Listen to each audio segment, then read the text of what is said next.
Why don't you do that then? We're recording. Well, I shall start again then. So, Quentin has two fabulous brothers and a younger sister, who's also fabulous. He grew up in Leatherhead, Surrey, primarily, went to school at Reigate Grammar School, went to university at Exeter to read philosophy and psychology, which is probably only one better than media studies. So, but I guess you got a 2-1, did you? No, I got a working man's 2-2, thank you. Oh, for God's sake, and I thought you were clever. Right. From there, he went on and got a job with Friends Provident.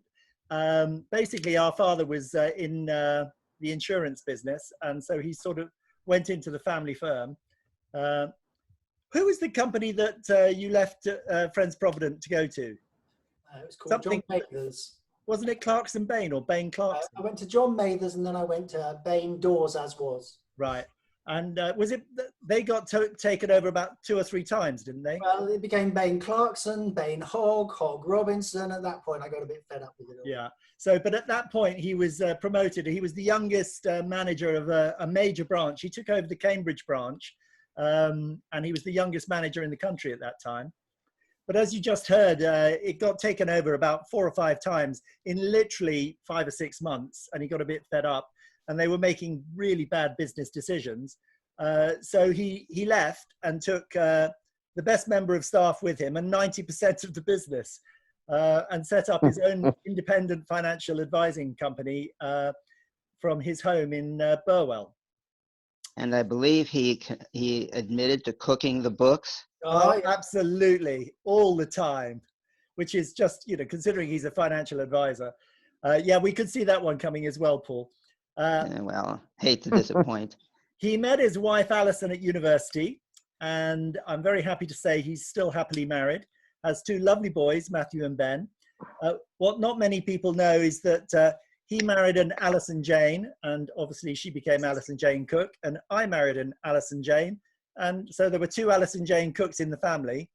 And bizarrely, they both grew up in the same parish. So obviously very good hunting ground for the Cooke family. He has an adorable cat called Safi, about 6 chickens. Yeah. Lives in a beautiful old farmhouse in Burwell in Cambridgeshire. And when he showed me around the house that he either just bought or was thinking of buying, there was a barn attached to the house, and we both sort of went, oh my God, you could have your own dojo. It didn't have a floor, it barely had a ceiling, but that was the first thing I was thinking, buy this place, it's fantastic. He's always enjoyed sports. He's pretty handy at squash, badminton, table tennis, pretty well anything with a racket. He's fiendish at table football, and he likes to play golf. He's not very good at that, though. I didn't say you were. So, well, let's start the questions, Quen. Let's clear up one thing once and for all. Who's the older brother, you and me? I think we all know you're the older brother. No, they're probably, I can see the shock on their faces. There's bewilderment. Well, I believe you introduced me to Aikido as my younger brother, obviously. But... there you go. And also, a lot of people have asked, who's your favorite brother? I know this really nice bloke at the local church, and he's... good answer. Very good answer. Okay, so maybe a proper question. What brought you to Aikido? And as a supplementary, why do you continue when so many people give up after a few weeks? Well, you brought me to Aikido. I've literally just been doing a video about how I came to Aikido. And if you recall, you were opening the club with Bob Fletcher. And what do you do on the first night to get people on the mat? You get friends and family in. So I showed up, and pretty much I've been showing up ever since.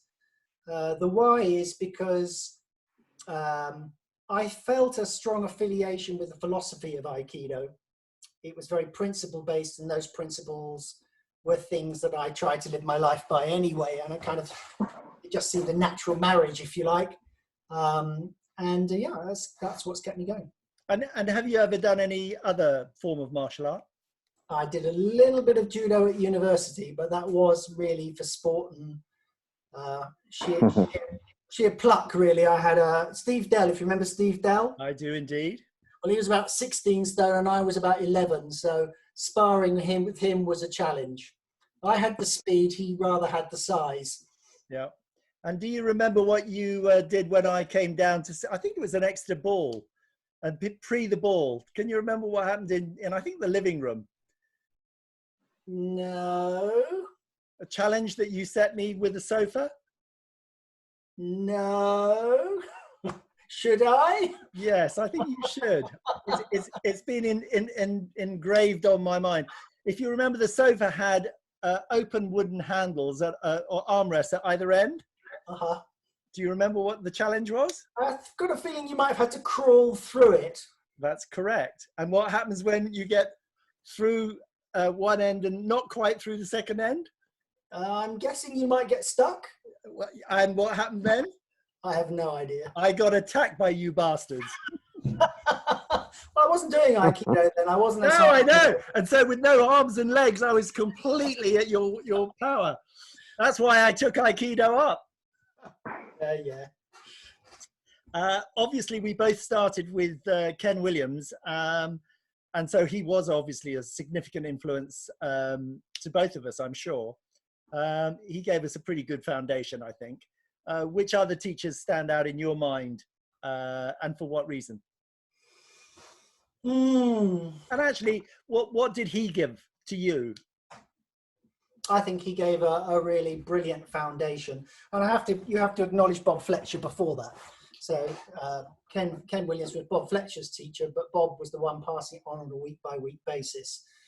So I think we started in Ki Aikido, and I think that was a huge advantage personally, because I think it gives 50% sort of focusing on the mind and 50% on the body. And personally, I think that's the way Aikido is supposed to be. It's integrating those two arts, and neither one should dominate. Whereas I think most styles tend to focus more on the physical and they miss out a bit. I think it was an advantage. Yeah. As to who else? What did he give you? What did you think about Ken Williams? Because not many people know him, and actually Ken Williams really is the founding father of Aikido in the UK. I mean, he was Abe Sensei's first assistant, and not many people are aware of him. What do you think he gave you? Inspiration, because he was incredible to watch when he was in full flow. When you talk to him one-to-one, he was very, very down to earth, especially in the early years, not so much in the later years. I think he just solidified that grounding in sort of 4 principles of coordination of mind and body, and 5 principles of practicing Aikido. I think they reached a point though where he stopped providing any new information, and that's kind of why I moved on in the end. So if you remember, I left about a year before you. How did you find that time when I had moved? Because he was yes, go on, just tell people what happened then. Well, it wasn't easy, because you had written a letter that basically told him where you thought he was going wrong, and you were right on most of those points. But you weren't around to sort of beat. I was. I was singled out on the map, really, and all my cadre of people who had started Aikido at the same time, they all pointedly got graded up, and I didn't, which didn't really. It wasn't the fact that I didn't get the grade; it was just the fact that I was singled out that seemed a bit childish, really. Was that the reason ultimately why you left? I think I got graded up in the end before I left, so I still hung on.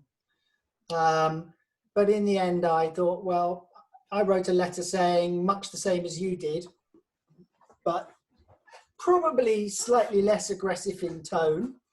I was going to say you were a bit more diplomatic. possibly a bit more diplomatic. And I got paddled again for having dared to speak up, and having dared to put it in a letter, which I thought actually would give them time to think about it. as opposed to sort of doing it face to face. They did implement quite a few of the things after that, funnily enough, but by then I was kind of a bit ritzed off with the way I was being treated. So yeah. And who else has influenced you? That was the second part of the question. So what other teachers stand out in your mind? Well, you and I working together is a huge part of that journey. So you have to be mentioned in that list.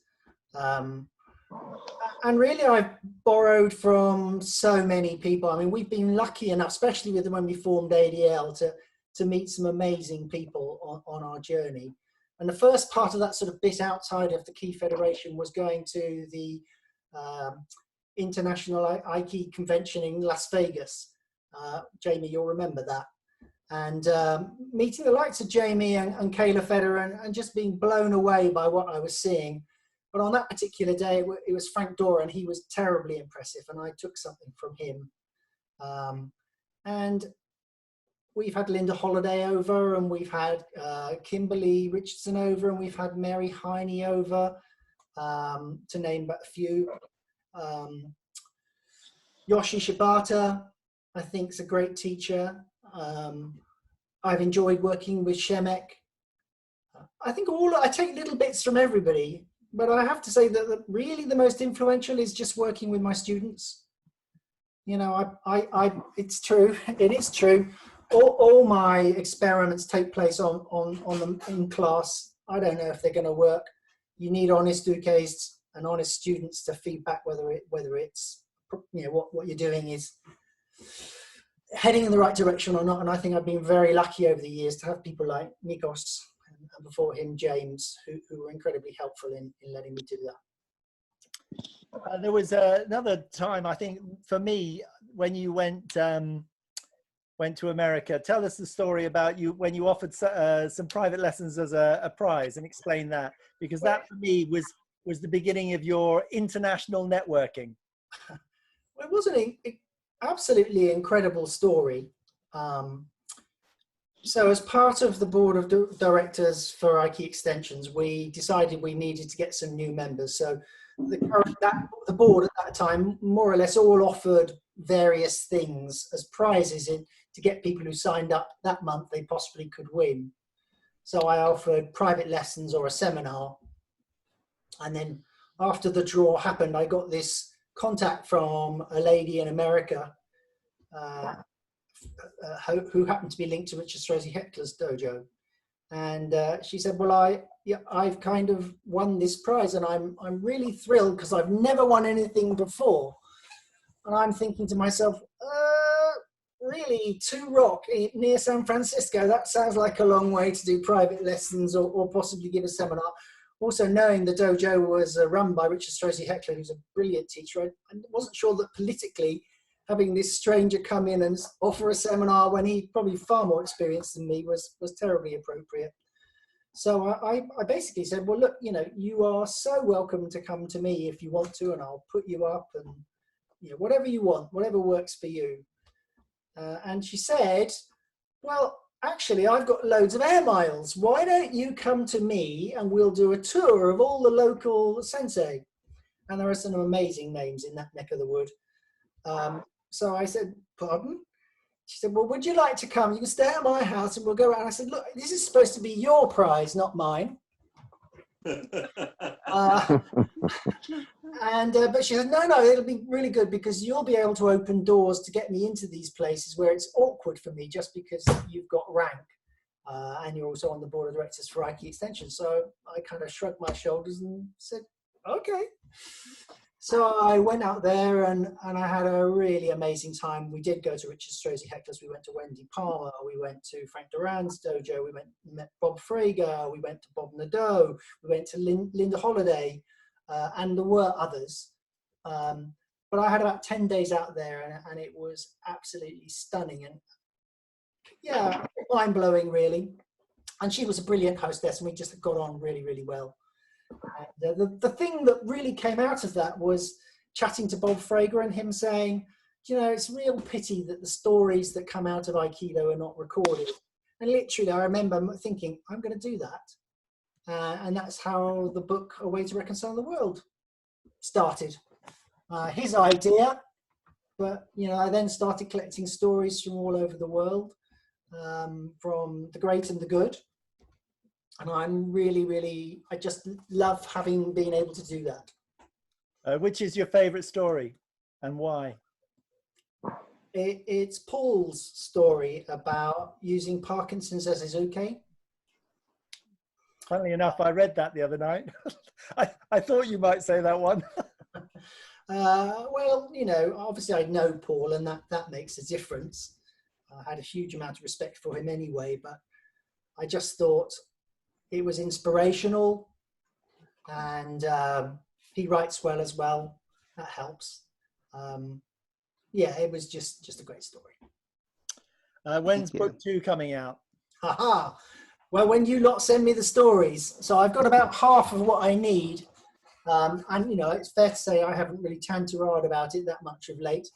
But it will happen. But I do need people to send me stories. You can't produce a book without the stories. And do you know how many copies of the book have been sold? I don't, because a lot of them get downloaded from Amazon. But I still regularly see sales happening. And I think a lot more people read it than I actually realise. An ex-student in Germany said, that a lot of people at Hertogia really liked the book. I'm thinking, really? I'm not aware of any sales in Germany, so it's just really difficult to track. Fair enough. Laura would like to know how you met Paul. Okay.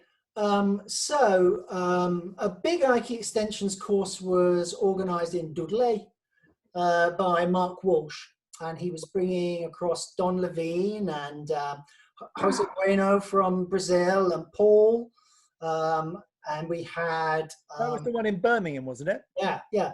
We had Terry Ezra there. There was a guy from Germany there. I mean, we had an amazing array of teachers.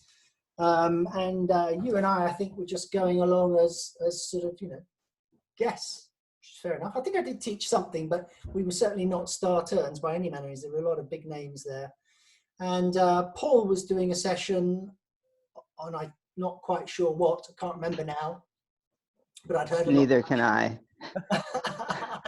So I went along, and I was listening to this and thinking, well, the words are completely different, but the ideas are exactly the same as what I learned in Ki Aikido. And I went up to him afterwards and said, do you know what? You teach exactly the same stuff as me, but we're using a completely different language. And I think that was the beginning of a good friendship. Yeah. Yes, it was. I remember actually that you did Paul's session and I chose to do someone else's, and you sang his praises, and I was thinking, shit, I really missed out there. That was a really good course, and that was where we what's his name, Bueno, did the kids and I do that all over. It's such good fun. Yeah, absolutely. That's an example of beg, borrowing, and stealing wherever you go. That's certainly a thing I took and I use regularly as well. Yeah, fantastic. You mentioned IKEA Extensions, and a little while back I went onto the site just when I actually renewed, which is about last month, I think, and there were only 43 individual members listed. Why do you think that is? 43. I mean, it's ludicrous. Wow, that's a toughie, and it really saddens me. I think we've had many more members over the years. I think somewhere along the way, as a group, even though we were doing good stuff, we lost a little bit of faith in people. Lost a bit of faith in us. They couldn't see what we were doing necessarily.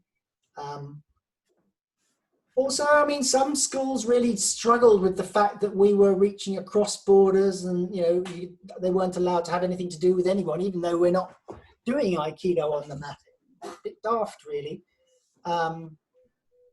Internationally, I think you could say it's difficult for, say, someone in the UK to sign up and pay in dollars in the States. I don't think that's helpful. And I think really people want to know, well, they want something out of it. For me, it was good enough to know that good work was being done. So if I were a member, I'd be saying, well, okay, how have you spent my money? and we haven't really been very good at publicising that. We will. We're just getting accounts done that will put us in a position where we can do that. So we can say we're actually spending it on projects and not on admin staff or whatever. And I think once we start doing that and we start showing the projects we're supporting, that will make a big difference. Because I mean, I think if it doesn't start going up, it's going to die. I would say, I mean, that's been, you could say that really in the last, that's been the case for some years now. I would say recent energy suggests we're definitely heading in the right direction. There's a real pickup of late in terms of things we're getting involved with, people we're getting connected to. So I think probably we got 2 other members of the board here and 1 ex-member. I think we would be quite hopeful about what the future holds for us.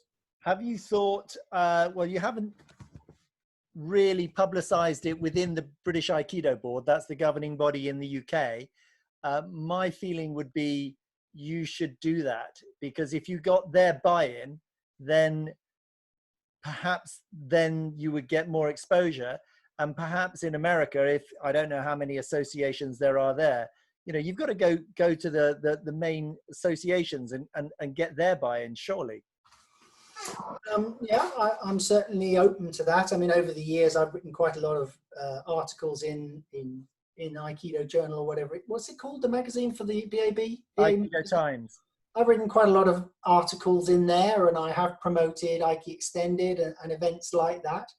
And as you know, actually, I always get good take-up from across the UK. It's not just ADL students that show up. A lot of other people show up. But there seems to be poor translation. And again, people have been on that course. They know people who have been on it. They're incredibly enthusiastic, but they don't sign up. Yeah. Okie dokie. Apart from your biannual event, which it's a shame because we were going to have one this year, and it's always been a highlight, I think, in the biannual calendar. Do you know anybody else doing anything? I don't think anybody's doing an event quite like that. I mean, we have AA's held conferences in America which have elements of it. We have people talking as well as doing traditional sessions, but 3 mats going at once, always covering off topic, covering things that are related to Aikido but not Aikido. I don't think anybody's doing anything like that. There are other international events where there are multiple teachers, just nothing with the format that I'm offering. Okay. Do you think they should be? Yeah, definitely. Simply because everybody who comes is always blown away by it.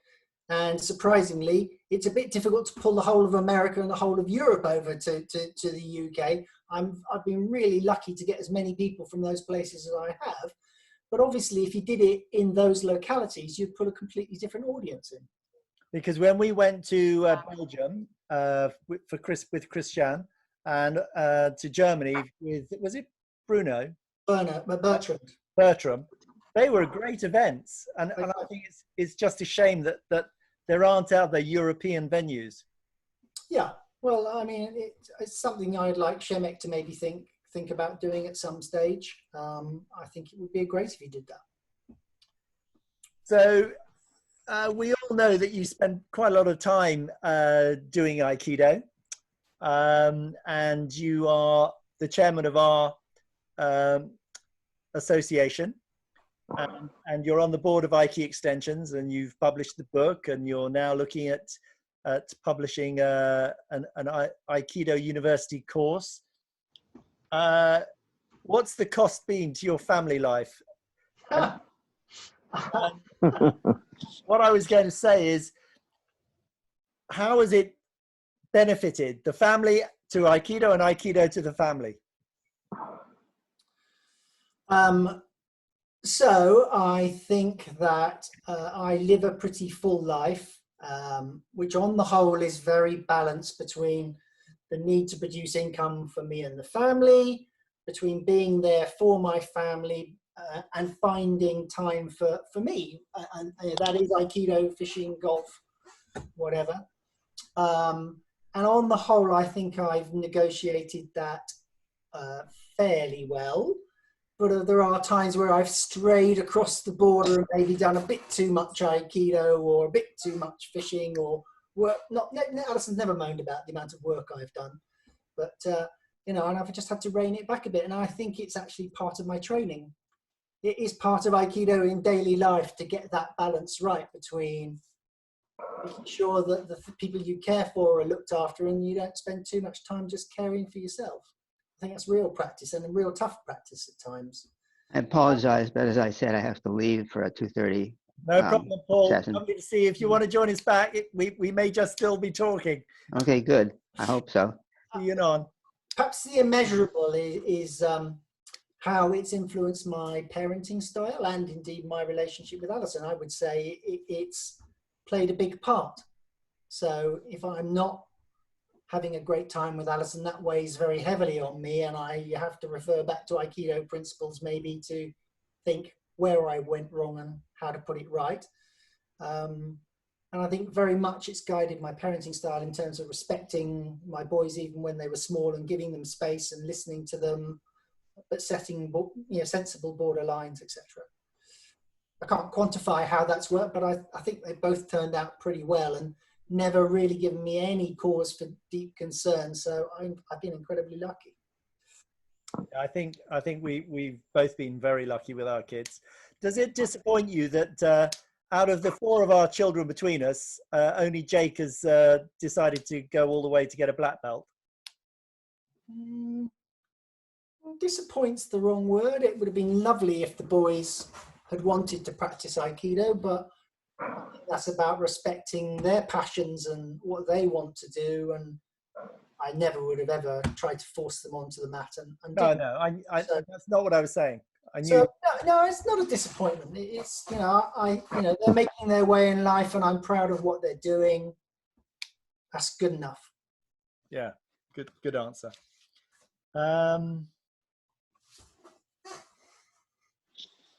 So apart from the sex and the drugs, why is Aikido still important to you after all these years? Oh boy, there's something that burns deep inside me that says, Jesus, this is such a powerful message. The world will be so much better if they could take it on board and use it. And I just feel this need to pass that message on. And I've always said that I always sense the touch phrase for me in Aikido is a way to reconcile the world, that Aikido is a way to reconcile the world. And I believe that. But I also believe that Sensei could never have imagined that the whole world would step onto the mat. So he must have had a vision of people taking what we learn on the mat off it into everyday life. So I find that immensely reassuring, really. And I think that is our job. That is our job, to translate these principles in ways that make a difference in all elements of society without the need to flip people around. Do you still have an Aikido goal? And if so, what is it?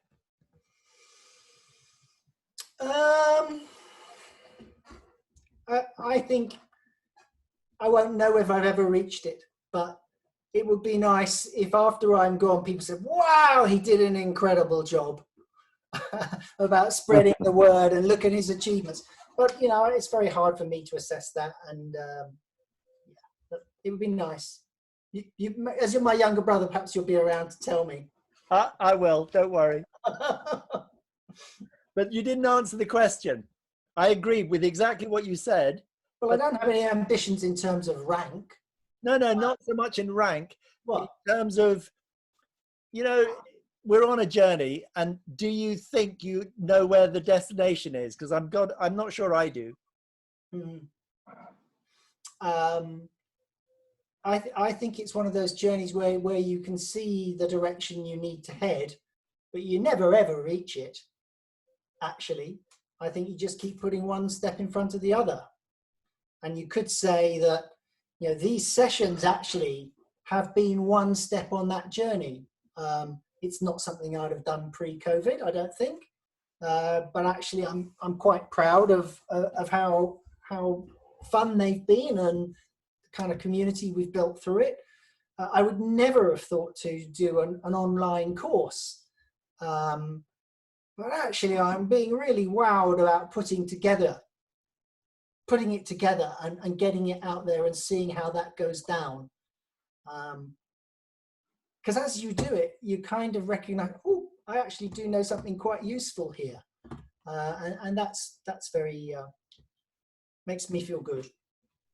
But no, I think it's just about trying to do the right thing more often and the wrong thing less often, feeling more and more at peace with yourself and those around you, really. I think that's the destination. I'd go along with that. Dan's got an important question. He wants to know, do you think that Chelsea will win tonight? I probably ought to say no, I don't.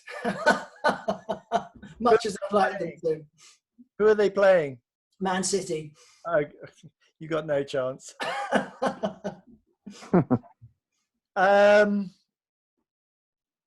had a follow-on question, and Dan, you've completely thrown me off now. That's a shame. No, I'll resort to one of your questions, Quentin. In terms of on the journey, what are you working on at the moment? Is there anything specifically that you're trying to achieve at this moment in time? Well, it's really, really difficult if you've got no bodies to play with. That's for sure. So right now, what am I working on? It's finding ways to pass on the message or the learning in media that we've never used before. You know, so I made a very, very definite decision right at the start of these online sessions that I was not going to do Bock and Carter or warm-up exercises. I didn't want to do that. I think it's a mind-body art, and we get plenty of time to do the body bit on the mat. And even if you focus like I do on Aikido in daily life, you get lost in the technique a bit. Now's the time to start exploring the ideas for me. And I think being creative about that has been a piece of growth. And that's given me the confidence to do the Aikido course, the university course on leadership. So my energies are in finding creative ways to, so I'm talking about embodied leadership and experiential learning, where, you know, you're actually grabbing people saying, see what happens when you think this compared to that. And I have to do that online and pass that information across in a way that they can actually still feel those things. So that's a stretch. So, you know, I set up Caddy Consulting with Maggie, and I was looking over the material the other day because of the applied Aikido guys. And actually, I was rather shocked to see that I wrote and designed courses for Unilever. They had 10 courses for their management training, and we wrote 3 of them. We were doing work for the NHS, and we were doing work for one of the international estate agents, King Sturge, which really surprised me. Tell people about the work that you've been doing. I think it's with Toyota, isn't it? Well, I was going to do with Toyota. Well, you did one course, and they were going to book you up for a number of others before. Well, we started the program, but I wasn't actually teaching that one. I was sharing it with another guy in the UK, David Ellard. And so the next one was mine, and that's when COVID locked it down, and so I've not been able to do that yet. So what were you going to do? It was, if you like, a shortened form of my business dojo day for leadership training. So we had about an hour and a half, whereas really I like to give it 6 hours. So it's a taster session, really, zeroing in on key principles within Aikido that you could let them feel and would make a difference and get some points across. So it would have been a bit like you having Unilever on the list of names you've done business for. It would have been a great thing to be able to put on the CV. But if I'm honest, I don't think it would change the world, not immediately, simply because they're not treating it seriously enough. They're filling in a lot of the stuff behind it. Yeah, another big name I did a load of work for was Louis Vuitton. and it was the same thing. I did 2-hour sessions, and really I felt it was more like giving them a paintball session. You know, it was entertainment rather than growth, although they did say it went down very well. So what do you do in your 6-hour business dojo? Mm-hmm. What does that cover? And where would you like that to go? Okay, so remember, I'm wanting to take Aikido training out into the world. And I think one of the areas that I think is a bit sick is the business world. I don't think the ethics in big business is all we would want it to be. There are all sorts of issues where they just need to get better. Money is the short-term goal, and they never think about the long-term consequences. So I think getting Aikido values into big businesses would make quite a difference. It also has one massive attribute, which is that I offer sessions of 2 hours for £5 at the dojo, and frankly, you can buy a portion of chips for that these days. Well, you probably could, but not much more than that. You wouldn't get the piece of fish with it, at least. I don't do it for money, and I don't want to charge people a lot of money. I'm happy to do it for nothing if people can't afford it. But if you went along to big business and said, I'm offering you this for free, they wouldn't buy it. No. They wouldn't even open the door. So it gave me a legitimate reason to follow my passion and maybe be able to move away from financial services and follow my heart a bit more. And so what do you cover in the course? Well, if it's leadership, you're focusing on how to get the best out of yourself. So we're focusing on the 4 principles of coordinating mind and body. I can go over those if people want. But you can always buy the course that I'm putting together for Aikido University because it's all in there. And then the 5 principles for practice when you're getting the most out of others, if you like. So translating those Aikido rules into everyday relationships. And then just pointing out things like how we're not very embodied anymore. You know, we use lots of phrases that are linked to language, and we say them, but we don't actually think why we say them. And we all sit behind computer screens and click a button these days. And I think we need to put people more in touch with their bodies if we really want a balanced human being. We also do things like, you know, take an issue that maybe they faced that didn't go so well, and then make them play those rules out and, you know, replay the situation, but taking advantage of the rules they've learned. So it covers a fair bit of ground. Great stuff.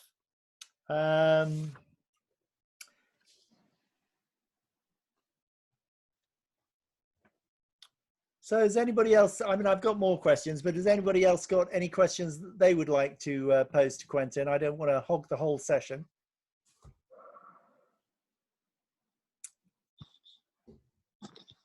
Looks like it's over to you, bro. Yeah, it does. I could ask one. Ah, good stuff. Morag first, then Robert. I was just wondering if, Quentin, you have any regrets about things that you did do, or maybe opportunities that you didn't take? With regard to Aikido, or just in life in general? With regard mainly to Aikido, but how that impacts on life in general. No, I don't really have any regrets. There are quite a few things that I've ended up doing that were certainly not on my list of things that I ever thought I would do or had any great desire to do, but just found myself in situations where it was that or really have a miserable time. So it was never my desire to leave the first organization I went to, Sensei Williams Key Federation of Great Britain. But it didn't sit comfortably with the way it was being run compared with the values we were taught on the mat. The same happened at Ishinkai. I had the idea of starting an association, frankly, seemed like madness. You know, why would you do that? But again, I found myself with Piers backed into a place where there didn't seem to be many other options that wouldn't end up in the same place. So we did it, and I certainly don't regret that. I think that's been a fabulous thing to do. You know, the first time I was invited to do Aiki extensions and be on the board of that, I'm thinking, oh no, that's going to be a load of work. I really don't want to do that. but I did, and it has been a load of work, but it's been a fabulous adventure and been incredibly rich. So much has sprung from that, just ripple after ripple, and it still keeps going outwards. It's just incredible. So whatever happens on an organizational level, on a personal level, it's just been fabulous. And those of you who have been associated with me have all benefited from that and know something of what I'm talking about, because you've been with me on that journey for part of, if not all of the way. So no, I can't think of anything I really regret on my Aikido journey. There have been tough periods, but I think you learn from that. Robert, over to you. All right. So I was wondering, if you were to wake up tomorrow morning at 10 Downing Street or 1600 Pennsylvania Avenue, what would all of your Aiki experiences lead you to do first? Oh my goodness. Oh, Lordy Lord. What I would want to do and what I could do may be two different things. But I have to say, I think it's fairly obscene that people become billionaires. Makes no sense to me. I think, I'd cap it out at 10 million, and after that, tough luck. It all goes back into the pool for everyone else. And if that dissatisfies you, there will be some young buck who 10 million is quite good enough. So I'd quite like to, if I could get away with that, I would. I think I'd want to put Aikido learning into schools. I'd like to put all sorts of learning into schools that was actually useful. So I'm a financial advisor, yet people leave school and they have not a clue about money in everyday life. How mad is that? Well, who wants to know about physics? You forget it within 5 minutes, or whatever subject you did at school that was of absolutely no interest and you can't remember any of it off. And I can't remember 95% of what I was taught, probably more than that. So wouldn't it be great if we taught our kids practical stuff? And I think Aikido ethics and values would be a brilliant start. Financial education would be great. Getting kids to have a better set of values when it comes to all sorts of equality issues. We're really reaping the whirlwind right now. That would be brilliant. There is a bit of hope there, I think, in that I look at my children and they really don't see colour or have any issues on any of those sort of equality issues. They just see people. I think I'm pretty good, but I think our generation has to work a little bit harder. My parents definitely were worse than we were, and the parents before them, I think, would have been worse again. So I just think over time we're getting better. But we call that evolution, Quentin. I even said that to Dad before he died, and he initially started getting really angry. I said, "Hold on, do you think you're better dad than Granddad?" He said, "Of course I am." I said, "Well, I think I'm a better dad than you. And I tell you what, I think Jake's going to be a better dad than me, and that's evolution." I think it is evolution, but we can push it. We can create circumstances that help it happen quicker. Yeah. Two questions I've got. This came from Laura and Nick is not happy about don't teach physics, by the way. Sorry, Nick. But they also sent me a question. Laura sent me a question saying, of what are you most proud? And I've got a few things that I've listed. So what Aikido related event are you most proud? I put down being graded by Maruyama Sensei to 7th Dan, getting the book published, being on the board of Aiki Extensions, co-founder of Aikido for Daily Life, running your own dojo, or something else.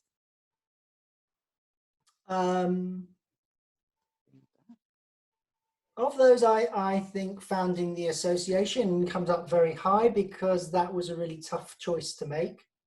But I think it's a game changer in terms of how we do our business in ADL compared to most Aikido associations.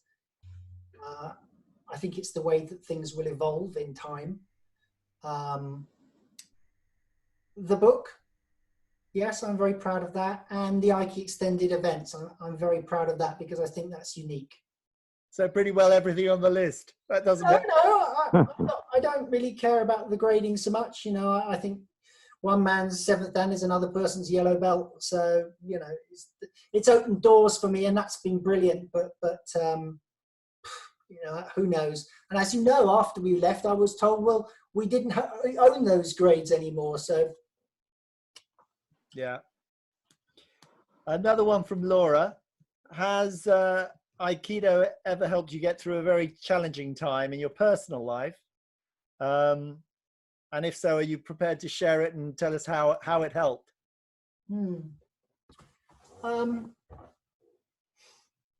I honestly can't think of anything incredibly dramatic that I can share. I mean, I can't honestly remember anything, so it's not like I wouldn't share it if I did. But I think it's been a touchstone and a guiding light for so many years that I don't really realize how it helps me sail through life with fairly minimal issues. I've learned to really trust my instincts, and they've worked out pretty well for me on the whole. Yeah, he was the golden child, Laura. He hasn't ever had any challenging times. Yes, I've had challenging times, but not in terms of course I have, but not in terms of, you know, I think to myself, oh, that happened and Aikido saw me through. There's been nothing like that, really. I suppose, I mean, when Dad died, that was a challenging time. And in a way, Aikido saw me through because the club were incredibly supportive, and that was a huge help. So yeah, there's a case. I have to say, if you asked me that question, Laura, I would say when I went through my divorce, unbelievable. I learned so much, and I definitely relied on the club and the principals, and that definitely helped me. So, so how do we get the message out to the world, Quent? Oh boy. What are we all doing wrong? Why can't we get that bloody message out to the world? Why can't we? Because most of the Aikido community don't talk about it. It isn't Aikido for them. It's as clear as the nose on my face as far as I'm concerned, but I think the vast majority, I mean, you know, I was on Paul's session the other day and we were talking about this exact same question, weren't we, Patrick? And I said to everybody who was on that call, well, okay, we were quite an experienced group here. How many of you have been on a course with all those sensei over the year? Whoever says anything about Aikido off the mat or relates the principles that we learn on the mat with what we do off the mat? And it's pretty much a universal zero. Well, if the big names aren't doing it, and most of us kind of only bother showing up at the big names these days, you know, then that's sad. I mean, people like Yoshi do it. And there are plenty of examples of people who I think live it, but they don't explicitly teach it on the mat. So I think that's a real problem. Until people start teaching it, it won't become the accepted message. Meantime, I just got to keep banging my drum and hoping some people pay attention. Linda, and others on this call are doing the same. Linda, you've got a question. Do you want to unmute and ask it yourself? Sure, I have a real easy lowball one for you. What kind of chickens do you have? There's a question. Well, they're all bantams. I have a couple of Polands. I have a Faverolles. I have a Pekin. I have one that's named after a place in Italy, which I've forgotten. And there's one other, I think. They're a mixed bunch. I only get them if they're pretty. Thank you. Do you keep them for eggs or just to keep the bugs down? I get them, the eggs is nice, but they're like an aquarium outside. So if you sit outside, there's always life in the garden. It's just fun. Yeah, they're just fun. Nice. Thank you. So, as I said in the chat, I have some ideas on increasing membership that I've the ones I spoke to you about, but I've written them up and I'll send you that. Linda, your name is marked down as somebody we're going to call on. Don't you worry, I've already passed it on. Okay. So what's the message you give when someone comes in through the door, you know, a new beginner, and you go, "Yoo-hoo, I've got a new beginner." What is it you say to them to try and encourage them to enjoy it and stay, or what is it what's the message? The message, I think, is probably given before they arrive, because it's all over the website what I'm trying to do here. So I think most people who show up at Burwell have come here for a reason. They know what they're getting. And I just try to make sure that what I say on the website is consistent with the way they get treated and the way we practice at the club. I'm incredibly proud of how warm and friendly we are, how nobody tries to be the big it. Over the years, we've had a really good ratio of men to women, and I think that's something I'm very proud of. We've had all sorts of nationalities. It's been open to that, and I think that's been a great strength. It's just being consistent with everything I'm trying to stand up for. And it starts somewhere, you know, so the first time in the mat, you start, you know, teaching them those first 4 principles of coordinating mind and body, and it goes from there. Has anyone else got any questions they would like to ask Quentin? He's running out now. Sorry? He's running out now. No, I've got loads to go. I just don't want to hog it. I mean, there's about 5 minutes to go if we adhere to the schedule. So I'm sure other people must have burning things that they want to ask you. Yeah, Siv.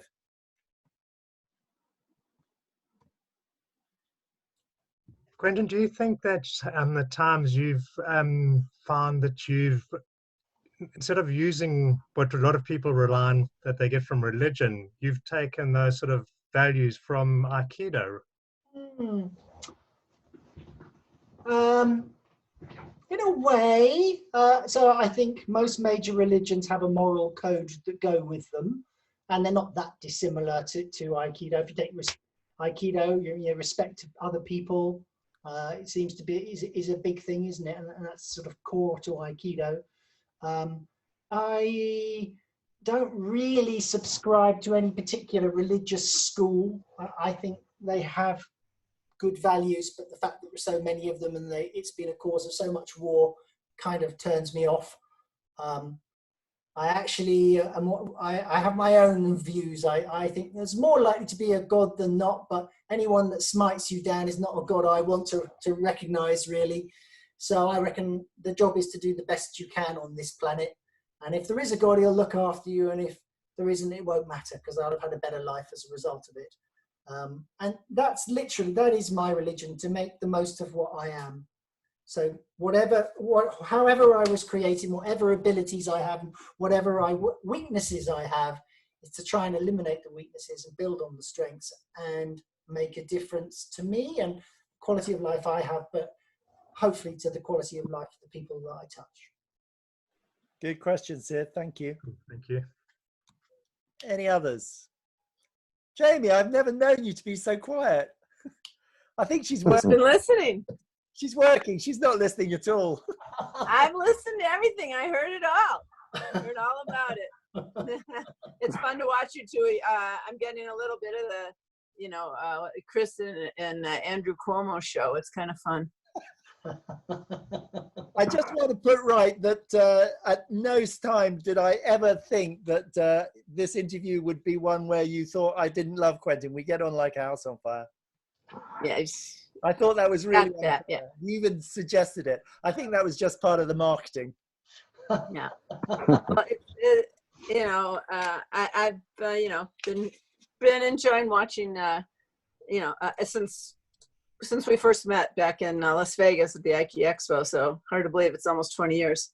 So it's been fun to kind of watch. And when you were in California, that was quite a trip for sure. An amazing story. And how much has led to how much, and how much Aiki Extensions, in fact, has been an incredible connection and doorway and portal, and You know, I mean, I think the number of members in Ike Extensions belies, first of all, the participation, second of all, the significance, and third of all, as Quentin is the first one to say, and I appreciate him saying it, is what an enormous difference, you know, it's made in his life and his Aikido and the opportunities. And, you know, I mean, we're all here. I'm here, you know, we're here because we've met that a ways. And Laura and Nikos, you know, and then coming to Ike Extending and going to TAB and training across borders. And it's just so many things. And I think that that's so important. And I think that the richness in Aikido and in taking Aikido into the business world or into, you know, other aspects of work, you know, so I've, you know, obviously appreciated all the things that, you know, that Quentin's been doing and working together, and also just so much that's possible, you know, in our Aikido. And even right now with COVID, I mean, we're getting together in ways we haven't gotten together, and we aren't quite so focused on exact, you know, dojo training. And so this is the time to really expand our Aikido in so many more dimensions and put our energies into, to your question about how do we make the world different? How do we make it better? How do we make Aikido more known and more impactful? And the way we do it is by going there into the world as Aikidoists with all this great stuff that we've got. So, you know, I think that's what's going on. And, you know, I appreciate doing that together, hand in hand, and putting that out there. I must say, on this call alone, we've got people from Greece, Canada, and America who I would never have met, I don't think, if I hadn't followed the path that I had. And actually, you know, I know so many people, and, you know, so the work isn't always recognized. You know, I'm literally at the moment putting together a little group in Australia and New Zealand. It started with one and it grew to two, and now there's three, and, you know, they're all interested in the work we're doing. And if it wasn't for the fact that I am fairly well connected, I wouldn't be able to do that. And I've been contacted by people on numerous occasions where they say, do you happen to know? And actually I do, through the book, through Ike Extensions, through the travel. And that's something I'm pretty proud of. And we're connecting now with, you know, I've really reached out to the Aikido University people. And so we've connected now with Ike Extensions, and we're starting to work hand in hand there. And now Quentin's making a course, so am I, so is Robert. You know, I mean, these things all happen, and they happen because we show up and because we recognize the opportunities and the places that we can really, you know, extend our connections, extend our work, extend our creativity, extend our Aikido, and to help make Aikido what it all that it is and all that it can be, especially in this sick world that we're medicine for. I must admit, the one thing I'm very appreciative of is Quentin's networking skills and social media skills, because I sort of been on his coattails in terms of he makes the contacts and then I feel I benefit from them. But it was interesting, Christian said the other day, oh, I didn't really know anything about you. You just hide behind Quentin. And I thought that was really interesting. Probably quite appropriate given the amount of work he does. So, except Piers, you've been able to travel a couple times that Quentin hasn't. So you made it to TAB. You made it to Germany. That's true. Almost made it. Quentin went to Germany. Yeah, I disgraced myself, if you remember. But also I did get to, I went to Linda Holiday's, one of her summer seminars, which was a great experience. And I wouldn't have done that. Problem getting to Canada. Yeah, yes, I wouldn't have done that unless it had been Quentin. And we talk with great fondness about the wonderful American women, Jamie. So you need to know that. I mean, you know, I think you and the wonderful American Californian women are a great influence for Aikido. So we need more of you, really. Here. And I just want to say, Jamie, while we've got a moment, how brilliant the weekend course was with all the women teachers. It was absolutely exemplary. And talking about putting Aikido into the wider world, that was a really shining example of how to do it. So thank you all. Thank you. It was great seeing you there. And yeah. Okay, well, we've got our hour. He's probably exhausted now and needs a beer. Unless anyone else has got any other questions.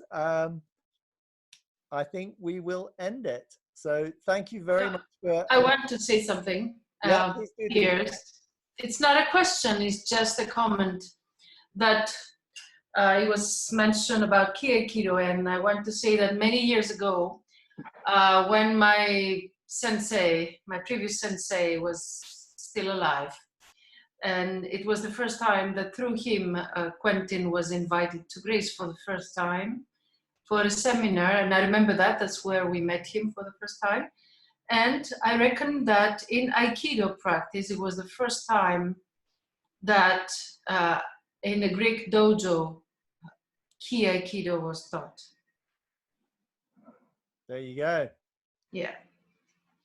And then through that, I've met Dimitra and I've done Tab. And right. And then you came over a few years later, yeah, right? Absolutely. So I must admit, for me as the elder and obviously wiser brother, it's been a wonderful journey. I think we're incredibly lucky, and I think long may it continue. So thanks, Gwen, for being brave enough to put yourself out there. And I think thank you. And thanks everybody for attending, and I hope you enjoyed it. Yeah, Thank you. Thank you, Quentin. Thank you, and Thanks, Quentin. Thank you, it Piers. made my life much richer. So thank you for that too. It's a pleasure. Cheers, all. Turn off record. I'll get it off you later. Record, yes, okay. Yeah. It was fun. Thank you.